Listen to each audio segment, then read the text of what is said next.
Looks like we're live. I'm doing something new. Welcome to what age are we in, and does it even really matter? I'm coming to you live through Zoom today, so I may not be able to see comments. Please know I would love to have comments if you do jump on live and type a question. I will come back to the questions and answer them after the recording if you have any questions. Welcome to the land of technology. I needed to be able to share my screen today, so I have to use Zoom. I can't use the YouTube portal, so I'm sorry I can't see comments. Welcome. If you have never heard of me or know who I am Kel Gunter. I'm a 13-sign sidereal astrologer, and I'm the creator of Soul Service Astrology. 13-sign sidereal astrology, I will be talking a little bit about that today. So I'm not going to explain what that is. Now, if you've stumbled across me and you are into astrology, please stay tuned, even though you may have never heard of 13-sign sidereal astrology before, because today we're going to be talking about what age we're in, what astrological age we're in. And this has relevance whatever astrology you're interested in. And it shows you a core foundational component of how astrologers map charts. So I've revealed one of the secrets that I'm going to be talking about today. Then I'm going to be bringing, in the question, does us really having this astrological age, does it even really matter? Okay, but soul service astrology, that's my thing, that's my creation. And how is it different to all other astrology? Well, I believe that the planet and the cosmos is consciousness incarnate. And I believe us coming back into connection with our planet and with our solar system is coming back into connection with our consciousness. And soul service astrology is a portal for you to do that. Obviously, there's heaps of portals for you to tap into connection with nature and the planet and the solar system and consciousness and the cosmos. My particular thing is astrology. That is a technique that historically is ancient, and humans have always been looking to the sky. Many ancient cultures have various different practices of looking at the sky and divining meaning from it and bringing it down to a human level. And we're going to be talking a little bit about that today. You'll see a little bit of soul service astrology in action when I attempt to answer the question, does it even matter that we have an astrological age? And I think as an astrologer or someone who's interested in astrology, you need to be asking those questions, because we live in a particular age where there's a lot of history that's informed us to this present moment. There's also technological advancements, there's scientific advancements, and we can't ignore all of those because that influences our experience in this particular moment. And you'll hear me say a lot if you do subscribe and tune into me some more. The past informs the present. It doesn't necessarily dictate the future, however, but it's always really good to understand what has come before us so that we can inquire and look at what is informing our present moment. So that's me, that's Soul Service Astrology. What are we going to be talking about today? So I do have some notes. I will be referring to notes because I have 5 planets, five celestial points in Virgo. So of course I'm going to be referring to notes, and I want to give you a really good demonstration so that you can understand what it means by what astrological age we're in. Now, at this point, you're probably like, what the hell is she talking about if you've not heard of it? You might have heard of people saying, oh, we're in the age of Aquarius.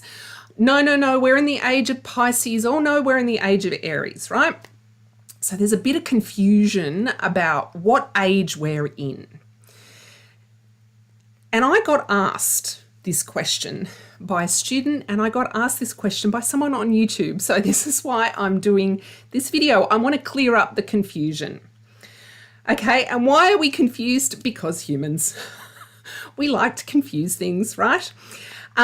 It's confusing because this is a human observed phenomenon. And the fact that I can say that word and not stumble over it is amazing, right? So it's an observation from our planet. No other species on any other planet or solar system would observe this. So this is the as above, so below. So you'll hear me talk about that a lot. And that's a basic foundational value, tenet, core component of astrology. Holistic astrology in particular, soul service astrology as well, is as above is reflective of what is so below. And of course, humans are going to observe their environment and divine and derive meaning from it based on what they can see. Okay, so it is a human observed thing. It's very human, our experience on this beautiful, glorious, conscious, living, breathing planet of ours, right? So we have to exist for this phenomenon to exist. So, as I've mentioned, it's divinely human creation. And that's fine. That's what we do. But if we didn't exist within the solar system, would it care? Okay, so now we're diving into a lot more philosophical questions here. If the solar system cares, which is another really big philosophical question, like, does the cosmos think? These are all the things that I'm thinking about at the moment. And there's actually a lot of discussion online about this as well. Are we part of this intelligent miasma that's decided to coalesce into this current form? Right? Anyway, questions for another day. So the best way for me to describe this phenomenon is to show you what I'm talking about. And the first part of this is quite practical. We need to look at how our solar system functions and what we're actually observing. Now, here's another hint at what I'm talking about. Today's the 21st of March. So where I am is the autumn equinox. Where a lot of the rest of the world is the spring equinox. And that is also referred to as the vernal equinox. So it's a key moment in our solar year. So I'm going to share my screen so you can see this wonderful image that will help you understand what I'm talking about. Okay, so first up, this is our beautiful blue planet, and you can see there's a line, and it's called the celestial equator, or the equator. So it's only the celestial equator when it's projected out into space. And this is what you can see the celestial equator is doing. It's projected out into space. So we have the equator dividing our gorgeous blue planet into northern and southern hemispheres. Then we have the ecliptic. The ecliptic is where all the planets revolve around the sun. So you can see that our beautiful blue planet is on a 23.4 degree angle from the equator, from the ecliptic. So we revolve around the sun. Where these 2 points meet up is referred to as the vernal equinox or the autumnal equinox. So we have two a year. The vernal equinox, which is today in the northern hemisphere. It would be the autumnal equinox where I am in the southern hemisphere, or vice versa on the 21st, 22nd, 20th September. It sort of falls around those dates. So you can see that today we have this point known as the vernal equinox. So coming back to me, it's where those 2 points meet up that give us the equinox. Okay, so whoop-de-doo, Kel, what does that mean? I'm just scrolling through my notes here and it's not doing what I want it to do, so bear with me, everyone. So you heard me mention that the celestial equator is projected out into space, as is the ecliptic that we rotate around the sun on. It's projected out to space. Where these 2 points meet, when the sun is directly over the celestial equator on the ecliptic, is where we get the vernal equinox. And that is where we position the ages. So that's where we position the celestial ages. Now I am going to show you this on Stellarium, which is astronomy program. I've got to interchange between astrology and astronomy, so it's an astronomy program. Okay, so again, the age is where the vernal equinox is. Now, why is it confusing? It's confusing because of the zodiac positioning. Tropical astrologers typically refer to a 30-degree astrological, zodiacal constellation division, so 30 degrees. You'll see in a moment that that's not how the stars are. They're all different degrees. Now, some sidereal astrologers also divide the zodiacal band into a neat 12 30 degrees. You'll see the actual zodiacal band is not a neat 30 degrees, and there's 13 signs. So that's where the 13 sign sidereal astrology comes from. Now, the reason it can be a little bit confusing, particularly if you're a tropical astrologer, which is 99% of Western astrology, is when they refer to the ages, they're looking at sidereal astrology. They're looking at where the vernal equinox is projected out into celestial space. Now, that's completely different from when a tropical astrologer plots a chart. Now, a tropical astrologer, I'm generalizing here, would typically use 0 degrees Aries to start their chart plotting from. And it's fixed, it doesn't change. Whereas what you'll see on the demonstration is the vernal equinox has drifted backward 1 degree every 72 years. Now you're probably thinking that's not a lot, but it is, because over the last 2,000 years, we were at approximately 0 degrees Aries at around the turn into Common Era, so 0 degrees CE. And we've gone 2,021 years. And so now we're approximately between 25 and 28 degrees backwards, right? And I'm going to demonstrate this to you so you can see where the sun is positioned at the moment. And as I made mention, I'm using an astronomy program. I'm not using an astrology program to demonstrate this to you. So I'm going to share my screen again.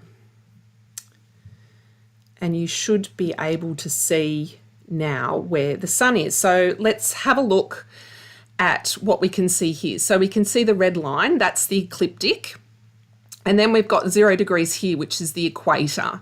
Okay, and there you can see the crosshairs. Now this was my time, it was about 2:37 a.m. this morning, the 21st of March, where the sun was, you can see it's exactly positioned over the equator on the ecliptic. So the ecliptic is where all the planets run. You can see Jupiter and Mercury there. They're in Aquarius at the moment. And the sun is sitting in Pisces. Now, look at where the sun is. The sun is clearly observable in Pisces. Here is the constellation of Pisces. The ecliptic intersects it. And that is where the sun is positioned. So I would say the current astrological age that we are in is the age of Pisces. Now, if you are using a 30-degree division with only 12 zodiacs, it's going to be different to this. But if we use pure observational astronomy and astrology, so the astronomy is going, okay, we're looking at the sun's movement from our perspective and we're referencing it to the stars that are positioned behind it. Well, if we're going to use Ptolemy's grouping of stars, we're going to refer to Pisces. So the sun, the vernal equinox, and the age that we're in is the age of Pisces. Now, we wouldn't move into the age of Aquarius until 2700. Now, I can start to project us a number of years into the future, but it's going to take another 700 years before you can see the equinox drift into Aquarius. And you sort of get to the midpoint between the stars. That's where it would sit at about 2700, or the 28th century CE is when we start to move into the age of Aquarius. Okay, so hopefully that has clarified what the vernal equinox is and what age we're in And I just love it because it is pure observation of our solar sun, the solar system that we're watching. And of course, we are deeply, deeply connected with the sun as we are the moon. So now that we've looked at the nuts and bolts of what age we're in and how you can locate it, again, just referring to my notes, let's talk about that other question that I posed. Does it even matter? So this is where I want to, okay, so this is how I operate in soul service astrology. So I train astrologers. I train astrologers to learn traditional astrology using a 13-sign sidereal technique, but I also train astrologers to inquire, to connect with their intuition, and to use an experiential method, because us connecting with consciousness at this moment in time is equally as valid as the people previously that have written myth and story connecting with consciousness and divining that meaning through. Neither one is better than the other, but combined, they create a beautiful, unique experience. So we're using a technique to say, okay, so this is the astrological age that we're in. It could only be observable by humans. We're in Pisces, right? Now, you could think, so this is one way you could think. It's not overly significant because it's not a planet that is connecting with another planet. It's just merely 2 points lining up. It does it, every single year. And the stars are so far away, we might say that, okay, so yeah, it's just really the sun's trajectory through our solar system. So therefore, it doesn't really bear much meaning to me. The way it could you could decide whether it has meaning for you is if you are connected with the seasons where you live. Now, I'm not one for just perpetuating the colonized seasons, which of course the zodiac does quite well. It just perpetuates the northern hemisphere seasons in 4 cycles, right? Whereas when you get to, if you're on the equator, you have completely different seasons to someone who is living much further south. In my area, I think I'm observing the seasons and there's maybe 6 to 8 different types of seasons rather than the ones that a lot of colonized countries, and I'm talking westernized countries, crusaded countries, where we're linking seasons with something that's not necessarily what we observe. So if you observe the season around the spring equinox or the autumnal equinox and you notice how you're feeling, and perhaps you're creating something out of that, or perhaps you're journaling on it, or perhaps there's some other practices that you do, and you notice a shift in yourself, or perhaps there's some work for you to do in relation to your subconscious programming, like that's certainly how I feel at the moment, then it has meaning for you, right? So that's kind of on a personal level. Does it even matter if we want to talk about the astrological ages? But let's talk about a much bigger picture here, which is what the astrological age is attempting to sort of define, because of course it goes for a huge chunk of time, a big chunk of time. We've basically been in the age of Pisces for the last 2,000 years, because the last time we were at 0 degrees Aries, let's not forget, was 0 CE, and then it started to drift back into Pisces. So there's archetypal meaning that you can connect with that, with what's gone on historically and collectively. And this is, I sat down and I sort of thought about this, and I thought, okay, let's have a think about what's gone on historically from 0 CE. And I'm going to refer to it, of course, in a mystical, spiritual sense, because that's what I am. And interestingly enough, Pisces is very much about our interconnectedness with consciousness, our spirituality, our mysticism, being connected with that subtle intelligence, our mystical intelligence, the intelligence that the environment and the solar system presents to us. So that's the energy that Pisces presents, right? So this is the age that we're in.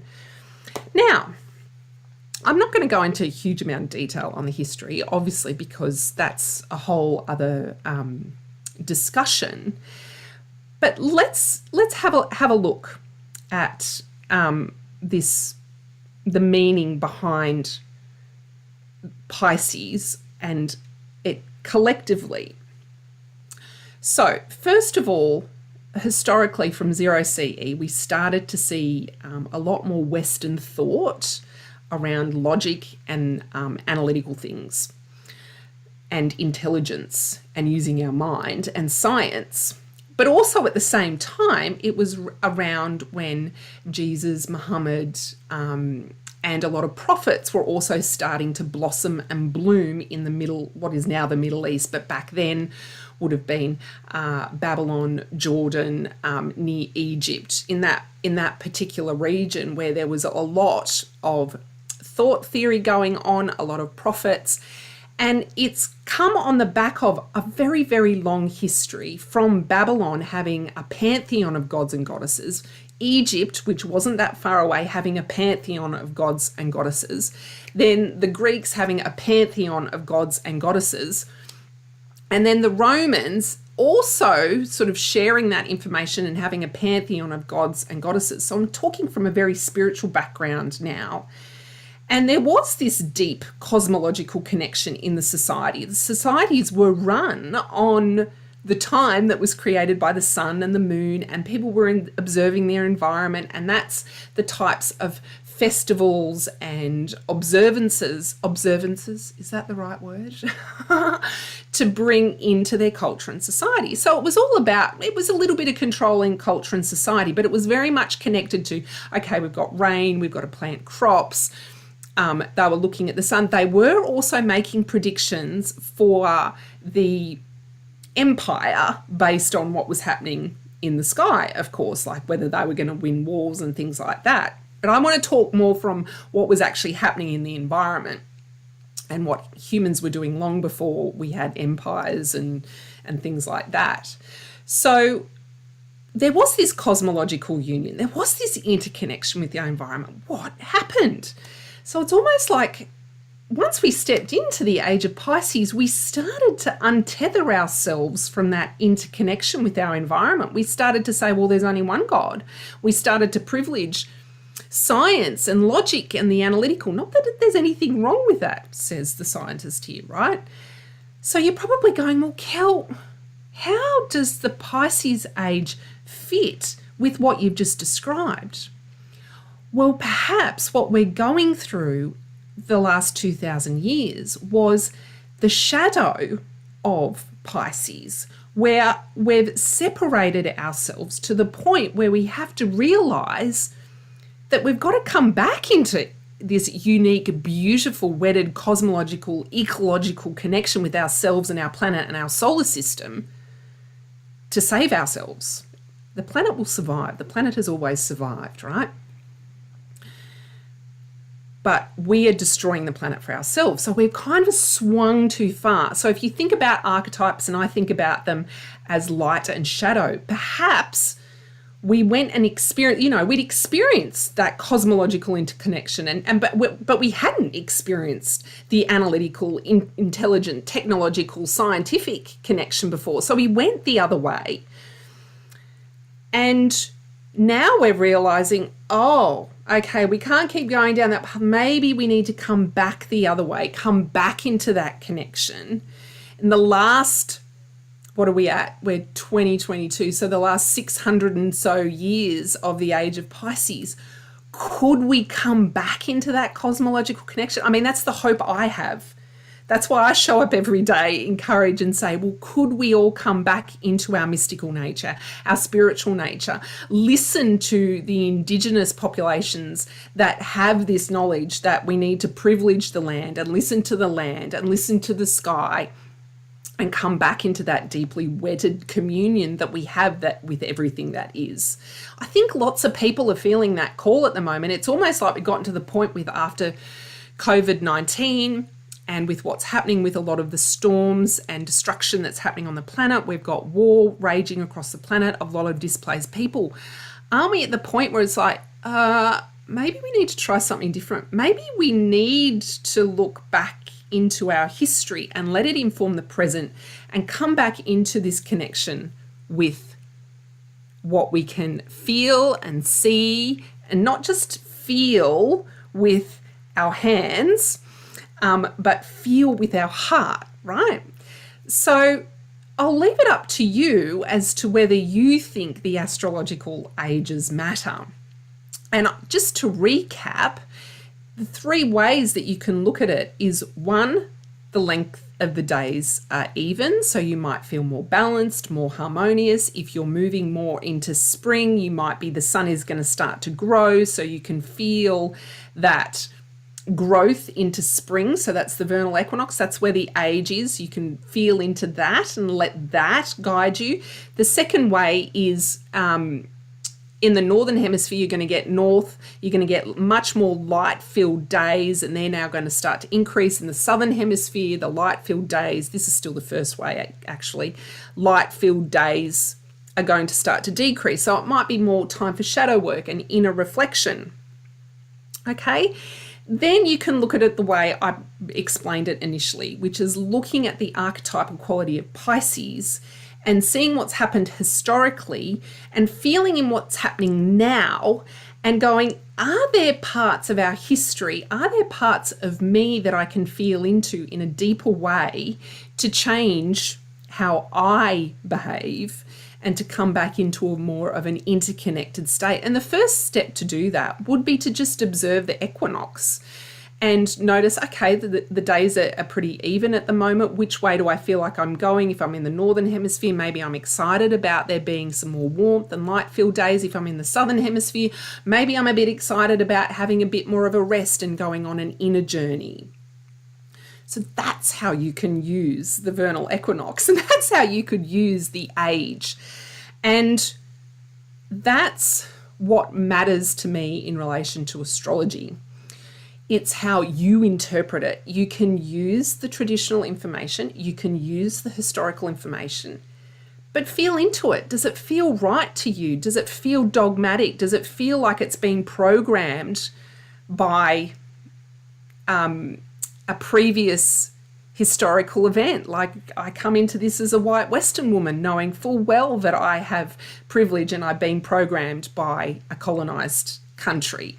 And we're constantly trying to undo that. And to undo that, you have to question. You have to question, why do I want to believe something? What does that mean for me?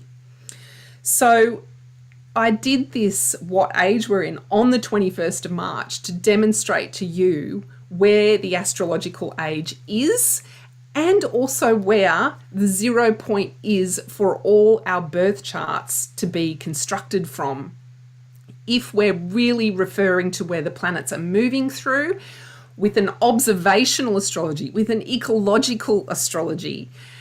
And that brings us back into connection and interconnection. It brings us back into our mystical state. And isn't that what the ages are attempting for us to do? So that is a lot of information. We are very solar creatures, so we are connected to the sun. We're also very lunar creatures. We're very connected to the moon. So feel into it.